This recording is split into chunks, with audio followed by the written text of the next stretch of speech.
Hi and welcome to Apex Algo. My name's Andy, and today we're going to do something slightly different. We're going to talk a little bit around common mistakes that new traders make. I'm sure that applies to some of you. Some of these mistakes I've certainly made at various points in my trading career, and so before we get into it, if you like the content, press the like button, subscribe to the channel. You know what to do, and of course the link to my Discord community is in the description below. So I've got on my chart here I think summer of last year, and that's the end of last year, but I was looking earlier at the summer of last year, and I was looking at some of this difficult period where we moved down quite massively. Look, my top mistake is just an inability to do technical analysis and understanding the basics of trading. Drawing trend lines, being able to draw fib levels, being able to draw support and resistance lines, understanding what RSI is, and maybe some of the other kind of standard things, stochastic RSI, MACDs, looking at EMAs or other moving averages, things like that. Having that knowledge, there's no shortcut to success. You need to know the basics. Indicators are great, and they're a huge help, and of course I'm a huge fan of them, and to the point where I've developed my own. But you still need to know the basics. You can't just use just indicators alone. I draw my own trend lines. I was playing about just a few minutes ago. I drew this one here, and in fact I actually remember my trade I was taking around this point, which I'll use as an example. So that's my number one mistake is just no technical analysis skills. And even there's a guy on YouTube, I'm not going to name him, but I was in his Discord, and he was like, yeah, I don't believe in drawing trend lines. I was thinking, well, that's a pretty, they're really helpful. They're very helpful for being able to see breakouts, breakdowns, possible reversal points. Seem very strange. And I'm not to say that you can't be successful, I guess, without being able to draw them, but I think they're an important tool in the toolbox when it comes to trading.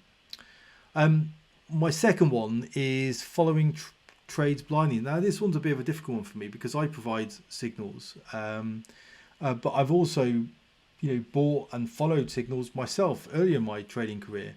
And I think the first thing I would probably turn around and say is you are always responsible for your own trades, no one else. And I think it's always important that people do their own analysis. I think that's super important. Just following blindly is difficult. And my example here actually is I was in a trade, going up. I can't remember what point I entered. The guy I was following, quite an expensive group, still around, reasonably pretty well known, was like, oh, we're going to go to 42k. So of course I'm setting my take profit as 42k, and that was it. We didn't hit 42k, and we reversed, and I was just kept holding and holding, thinking, well, and then you might average down, and I think that's that was a quick way to lose a lot of money. It was terrible. And that was probably a turning point for me of being able to say, I need to be able to get good at this. I need to be able to do it myself. I need to be able to validate the trades that I'm being given. And I would say that to anyone, even people who follow my trades. It's is important. You might see something I've missed.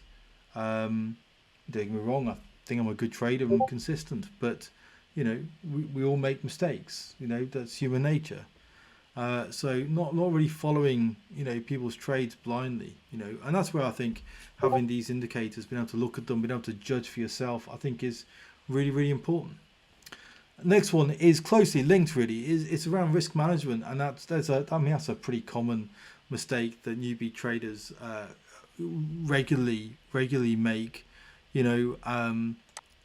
Not taking profit up, not setting a stop loss, not moving your stop loss to entry, using too big a position size, using too high a leverage for the size of position that you've got, all those things. Now, I just want to add one thing. There's a lot of people who will talk about cross leverage. Oh, it's really bad, really dangerous. And look, it's really dangerous if you use it irresponsibly. But if you don't and you are responsible, then it's perfectly possible to use it successfully. And I'm probably more cautious with using high leverage than I probably was with low leverage. So, it's not the leverage. It's you. It's your decisions that there's the issue. Not the fact that it cross leverage. People talk about liquidating whole accounts. I trade 1%, and I will trade 1% with, I don't know,